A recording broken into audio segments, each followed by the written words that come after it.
Soy Carlos Muñoz Villarreal. Sea usted bienvenido. Para este café de altura nos acompaña Ricardo Medina, presidente del Colegio de Biólogos de México, con quien vamos a conversar del impacto ambiental de algunos proyectos importantes, en particular el nuevo aeropuerto de la Ciudad de México. Ricardo es biólogo egresado de la UAM Xochimilco.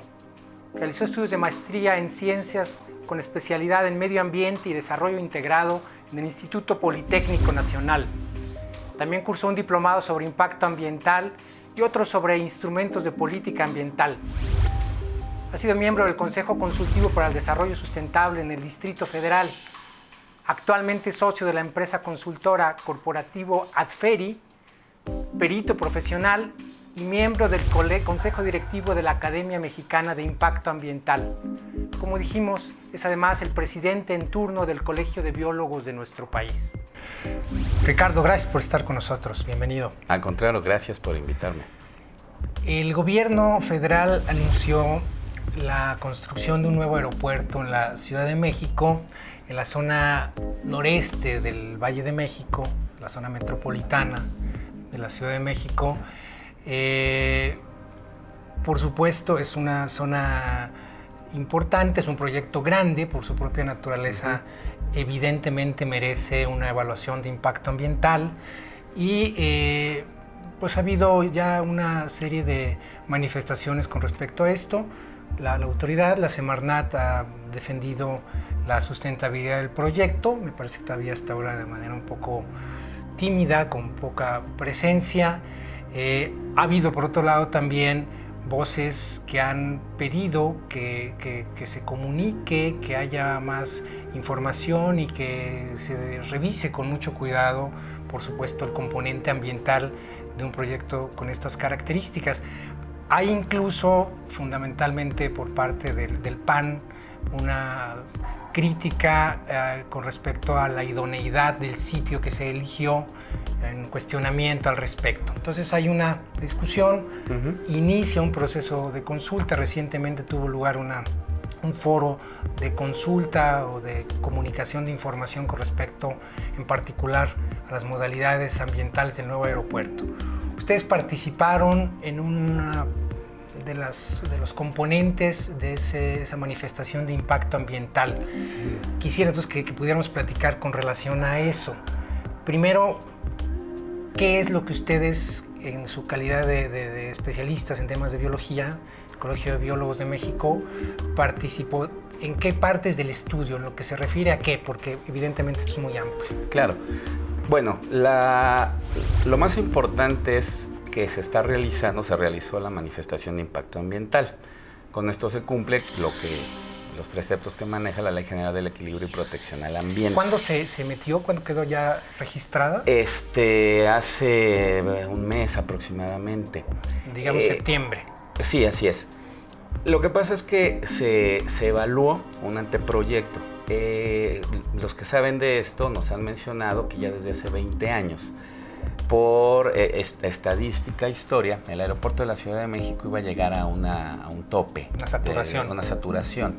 En ese sentido, bueno, desde hace mucho tiempo se han venido haciendo estudios respecto a la posibilidad de acrecentar, de modificar o crear un nuevo aeropuerto internacional para la Ciudad de México. En ese sentido, el lago de Texcoco y Tizayuca han sido siempre los lugares los posibles lugares donde se pueda atender esta necesidad. Porque yo creo que algo importante es que nosotros que tenemos la fortuna de viajar por avión sabemos la saturación que ya tiene el aeropuerto. Entonces, no es tema, por ejemplo, si se debe o no crear un nuevo aeropuerto. Yo creo que es una necesidad que se tiene. Ahora, ¿dónde llevarlo a cabo? Es el meollo del asunto. En ese sentido, mucha gente durante muchos años ha trabajado aspectos ambientales, principalmente desde el punto de vista biológico en la zona del lago de Texcoco. ¿Cuáles serían desde el punto de vista biológico las grandes coordenadas, digamos, los temas centrales para el aeropuerto? Bueno, son tres fundamentalmente, que son biológicos de alguna manera, sí, aunque el Colegio de Biólogos nada más ha atacado dos. El primero es el suelo, el tipo de suelo, la edafología del lugar, la estratigrafía. Yo creo que eso es muy importante. Suelo. El suelo. La otra parte, el componente biótico del agua. fundamental también. Y la otra, la vegetación y la fauna, principalmente la fauna, la ornitofauna, las aves que están ahí. ¿El Colegio de Biólogos con cuáles de esos tres ha trabajado? ¿Cuáles ha empezado a estudiar el proyecto? Bueno, nosotros hemos participado de alguna manera en las tres, porque tienen una relación. Los ciclos biológicos, en este caso de las aves, tienen que ver con el suelo, no con el tipo de suelo que hay hacia abajo, por supuesto, y que eso es más ingenieril, pero sí con el tipo de suelo que hay ahí. Por supuesto con el agua, porque los cuerpos de agua que están ahí, salvo uno, todos han sido creados por el hombre. Después de la desecación del lago, se han creado por el hombre. Y la parte de las aves, por supuesto. Nosotros hemos compilado información que biólogos han trabajado durante muchos años en esta parte del lago de Texcoco. Gente que trabaja de la universidad, del campus Iztacala. Hay asociaciones como DUMAC, ProNatura, Conavio, etcétera, que han trabajado durante mucho tiempo ahí. Y miembros del Colegio de Biólogos también durante muchos años han trabajado en esta zona. Pero la información que se está utilizando ahora, ¿era información preexistente o se está llevando a cabo algún tipo de estudio adicional, trabajo, digamos, levantamientos, muestreos? ¿Es algo nuevo o es algo? Sí, no, por supuesto, el componente de una manifestación de impacto ambiental tiene dos partes. Una, la información histórica, técnica, que nos proporciona el promovente y que de alguna manera ya está escrita. Y la otra, la que se desarrolla para actualizar esa información. Por ejemplo, los censos de las aves que llegan al lago de Texcoco. Nosotros tenemos información que se ha generado a partir de 1952 hasta la fecha, donde encontramos picos del número de aves que llegan a esta zona. Tenemos un pico en 1962 donde únicamente se tienen reportadas 3 aves, 3 individuos de una especie que llegaron al lago de Texcoco. Y en 1985 hubo un pico de 350,000 aves aproximadamente.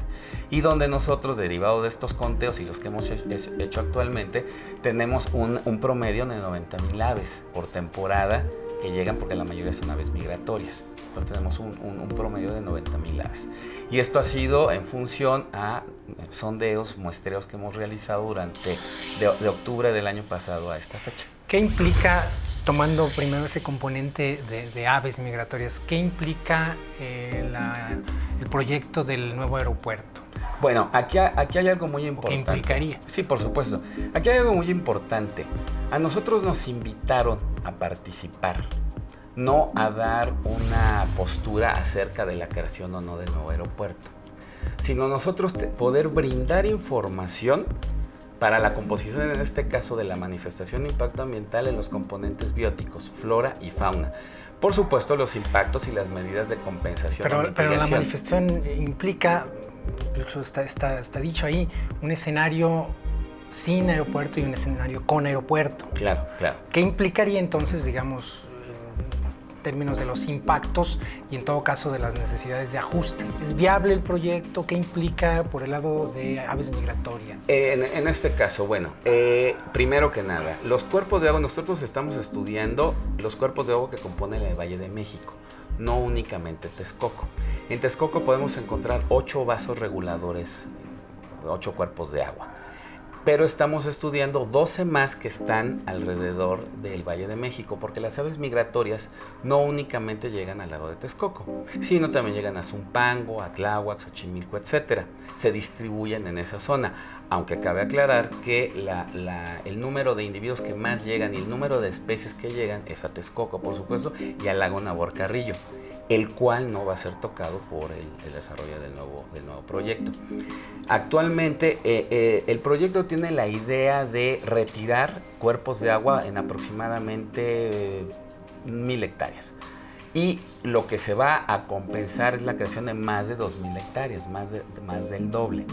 La idea que nosotros tenemos es encontrar la manera, y que ya se tiene bibliográficamente, de cómo se distribuyen estas aves. Si se quita este cuerpo de agua, pueden ir a otro, y es lo que estamos estudiando actualmente. Y se dijo, por supuesto, en la manifestación de impacto que uno de los impactos más fuertes es esto, quizá la distribución que se va a dar de las aves. Y para ellos el Colegio de Biólogos está haciendo actualmente un estudio que está en proceso se llama Diagnóstico de la distribución de aves y hábitats en el Valle de México. Porque no nada más queremos decirle a la gente y a la autoridad que si quitamos un cuerpo de agua ahí se va a ir a otro. Hay que estudiar esos otros para ver las condiciones. Las implicaciones. Las rutas migratorias, por supuesto, el tipo de alimentación, a dónde llegan a poner sus huevos, a dónde llegan a manera de hábitat, a pernoctar. Y todo esto, de alguna manera, podrá compensar o mitigar los incluso los riesgos de las aves a los propios aviones, ¿no? Ese es un tema importante. Son dos variantes. Uno, el tema de distribución poblacional de las aves y otro, el riesgo aviar. En México el aeropuerto fue creado aproximadamente en los años 40, principios de los 50, y a la fecha no ha habido un solo accidente creado por el riesgo aviar. Está muy bien controlado, se siguen normas internacionales, se utiliza mucho la cetrería, cebos, etcétera, técnicas y metodologías que pueden mitigar y prevenir el posible impacto aviar. Vamos ahora a otra zona, ¿no? Es otra situación. Vamos a otra zona con otra dimensión. Claro. Es nueva historia. Por supuesto. Se puede aprovechar la experiencia de lo que existe. Por supuesto se aprovecha. Y además hay aeropuertos, la experiencia internacional nos marca que un cuerpo de agua no debe estar a menos de 3.2 kilómetros. Los cuerpos de agua que están aquí van a estar aproximadamente a 5. Y además se toma la experiencia de otros aeropuertos donde los cuerpos de agua inclusive están en el límite que marca la normatividad internacional. Entonces, por supuesto que la idea que se tiene es presentar toda la información posible para cubrir los dos elementos, riesgo aviar y distribución poblacional de las aves, y ver si realmente de qué manera se puede mitigar o compensar ese impacto que se va a dar en un inicio, por supuesto. Recordemos que el gran número de individuos que llegan en esta época. Las aves migratorias a Texcoco hay épocas de más llegan a partir de finales de septiembre, el pico más alto cuando llegan la mayoría es en noviembre y empiezan a retirarse a partir de los últimos días de febrero, marzo. Ricardo, has ya ahorita dicho, estamos estudiando, o sea, hay estudios en curso.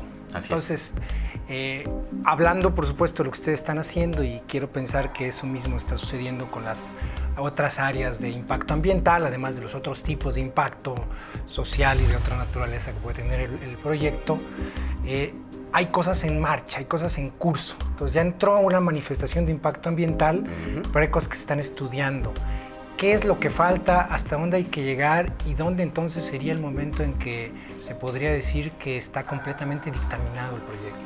Bueno, ahorita o en todo caso estudiado, porque corresponde después a la autoridad dictaminar. Sí, por supuesto. En el caso del agua, por ejemplo, ya se presentaron manifestaciones de impacto ambiental referentes a las obras hidráulicas, muy importantes, y esas ya están dictaminadas y autorizadas. En materia de impacto ambiental, ya de la obra del aeropuerto, repito, ya se presentó la manifestación, se acaba de llevar la consulta pública, donde se vertieron información, algunos comentarios respecto a la mejora o puntos que no se hayan tocado en la manifestación de impacto ambiental, y que eso le permitirá a la autoridad establecer un resolutivo acompañado de todas estas inquietudes, sobre todo de la población. Y por otro lado se va a presentar, el estudio de impacto ambiental va acompañado de un estudio de riesgo, derivado de que se va a utilizar gas avión, turbocina, gas natural, etcétera. Entonces para ellos tienen que presentar un estudio de riesgo ambiental de acuerdo a los preceptos que marca la LEGEPA y que elaboró el Instituto de Ingeniería de la UNAM, por ejemplo. ¿Cuándo está previsto que estos estudios concluyan? Bueno, la evaluación del impacto por parte de la Dirección General de Impacto y Riesgo Ambiental se debe de cumplir con lo que marca la ley, el reglamento en la materia, que son 60 días hábiles. Pero ustedes siguen estudiando cosas. Nosotros seguimos estudiando cosas. Y es previsible además que la autoridad reaccione en primer momento pidiendo también algo de información adicional. Por supuesto. Y además, de hecho, ya está por emitir la solicitud de información adicional derivado de todos estos comentarios. La manifestación está sujeta no nada más a esta consulta pública, sino que se puede consultar a través de los medios electrónicos para que los diversos organismos, asociaciones puedan emitir opiniones, sean tomadas en cuenta por la autoridad e inclusive nos puedan pedir información adicional. Yo creo que algo muy importante y por lo que estamos participando es que esto se hace normalmente, por supuesto, pero en un proyecto tan importante, yo creo que la posibilidad que nos da hoy en día la autoridad, del partido que sea, del color que sea, eso no tendría que ver, para que nosotros podamos emitir y forzar a la autoridad a que cumpla a través de las condicionantes, en este caso del resolutivo en materia de impacto ambiental, de que cumplan lo que los está diciendo a la sociedad. ¿Qué que va a ser verde? críticas ves con respecto a eso? Creo que ese es el punto central. Bueno, hacer que de veras la parte de, por ejemplo, de grandes reforestaciones, de un programa de reforestación, de recuperación de flora y fauna, realmente se lleven a cabo. Que realmente la sociedad civil presione para que ese pulmón verde que se piensa realizar realmente lo realice. ¿Está previsto eso actualmente ya en el proyecto? Sí, por supuesto, está previsto y la autoridad a través del resolutivo lo va a condicionar a que se haga esto. En términos del proyecto, digamos, la parte de vegetación tal como está planteándose, con esto que ahorita decías, incluidas medidas de no solo de remediación, sino incluso, entiendo, de algún tipo de restauración adicional, ¿lo ves razonable? Nosotros vemos el proyecto razonable, sustentable, siempre y cuando existan los 3 tipos de medidas que deben de salir a partir de un resolutivo de impacto ambiental: de prevención, de compensación y de mitigación. En términos de la ubicación, porque esa es una de las objeciones que se ha hecho. Hay quien dice es una muy mala ubicación, estamos hablando de una zona de vasos reguladores de agua importantes, entonces en términos de flora, fauna, pero también del suelo, de la humedad que tiene que haber, ¿la ubicación presenta algún problema? ¿Qué le dices tú a la gente que cuestiona la ubicación? Yo le diría que desde el punto de vista ambiental, por supuesto, porque la ingeniería es otra cosa, sí, está tan maravillosa que pueden construir aeropuertos en el mar. Y eso, digamos, sería quizás objeto de otro tipo de análisis. Exactamente. Desde el punto de vista ambiental, lo que se pretende crear con esto de manera general es un pulmón que permita al medio ambiente de la capital de la ciudad, del país, el poder tener elementos, ¿sí?, que compensen todo lo que se ha perdido derivado del gran crecimiento que se ha dado de la ciudad, en este caso del Distrito Federal y los municipios conurbados. Yo creo que es una oportunidad de que atiendan lo que tanto se ha pedido a través de la creación de áreas verdes. De acuerdo a lo que nos piden las instituciones mundiales, deberíamos de tener un área verde determinada por habitante, y nosotros no cumplimos ni con la tercera parte de lo que se nos pide. Yo creo que esta es la oportunidad de llevarlo a cabo.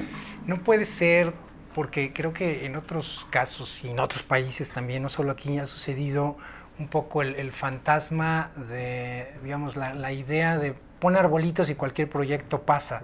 No puede estar cayéndose también un poco en esa percepción, digamos, de que todo se resuelve plantando arbolitos. ¿No estamos hablando de eso? Claro, no, es que aquí hay una cosa importante. La vegetación nativa, por decirlo de alguna manera, de la zona, es una vegetación que ha sido modificada desde hace mucho tiempo. La extensión verde que está ahí, que por ejemplo para el cambio de uso de suelo hablamos de 240 hectáreas de las 4.431 que tiene todo el proyecto. Esa vegetación se plantó hace algún tiempo para compensar las tolvaneras, para que sirvieran de cortina para las tolvaneras que pudieran llegar a la Ciudad de México. Entonces, si actualmente vemos, y se han presentado fotos, videos, nosotros hemos estado ahí, la calidad ambiental, por llamarle de alguna manera, de la zona es muy baja, es muy pobre.